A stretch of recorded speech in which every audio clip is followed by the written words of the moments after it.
Welcome to చిట్టి చింకులు stories friends. ఈరోజు కథ ఏమిటో చూద్దామా?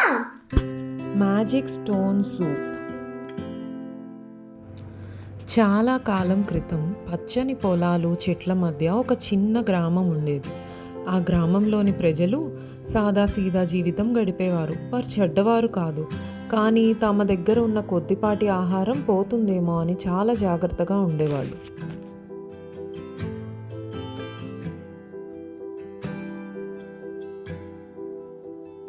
ఎవరికి వారే అన్నట్టు ఉండేవారు. ఒకరితో ఒకరు అస్సలు కలిసేవాళ్ళు కాదు, ఏమీ పంచుకునేవాళ్ళు కాదు. ఒకరోజు అలిసిపోయిన ఒక ప్రయాణికుడు ఆ గ్రామానికి వచ్చాడు. ఆయన చాలా ఆకలిగా ఉన్నాడు. ఎవరైనా కాస్త ఆహారం ఇస్తారేమో అని ఆశతో గ్రామంలోకి అడుగుపెట్టాడు. ఆ ప్రయాణికుడు ఒక్కో ఇంటి దగ్గరకు వెళ్ళి ఆహారం అడిగాడు. కానీ గ్రామస్తులు భయంతో తల ఊపారు, తమ తలుపులు మూసేశారు.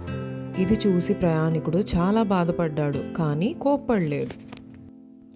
అప్పుడే ఆ ప్రయాణికుడికి ఒక ఆలోచన వచ్చింది.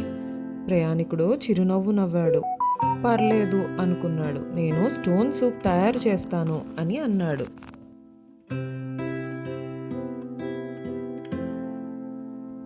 ఆ ప్రయాణికుడు గ్రామం మధ్యలో ఒక పెద్ద పాత్రను పెట్టాడు. ఆ పాత్రలో నీళ్లు పోసి ఒక చిన్న రాయిని అందులో వేశాడు.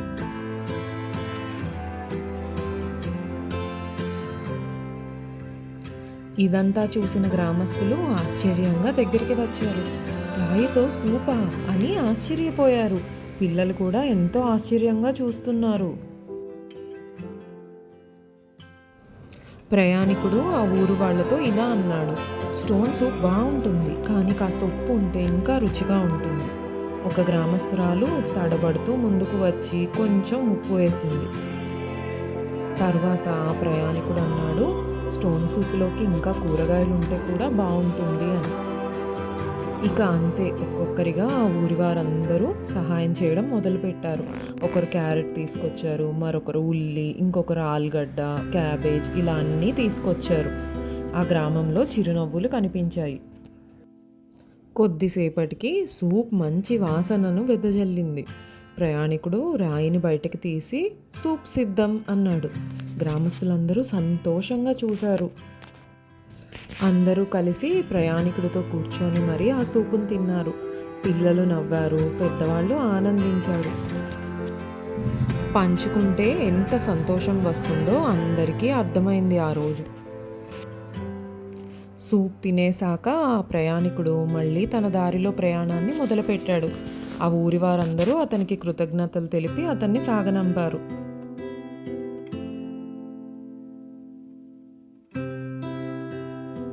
ఆ రోజు నుంచి ఆ గ్రామస్తులు మారిపోయారు. వాళ్ళు పంచుకోవడం నేర్చుకున్నారు, ఒకరినొకరు చూసుకోవడం అలవాటు చేసుకున్నారు. ఆ గ్రామం సంతోషంతో నిండిపోయింది.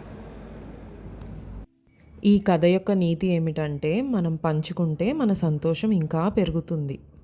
మీకు ఈ వీడియోస్ నచ్చినట్లయితే ఈ వీడియోని లైక్ చేసి ఛానల్ని సబ్స్క్రైబ్ చేయండి ప్లీజ్. మేము మిమ్మల్ని ఇట్లానే ఎంటర్టైన్ చేస్తూ ఉంటాము ఫ్రెండ్స్.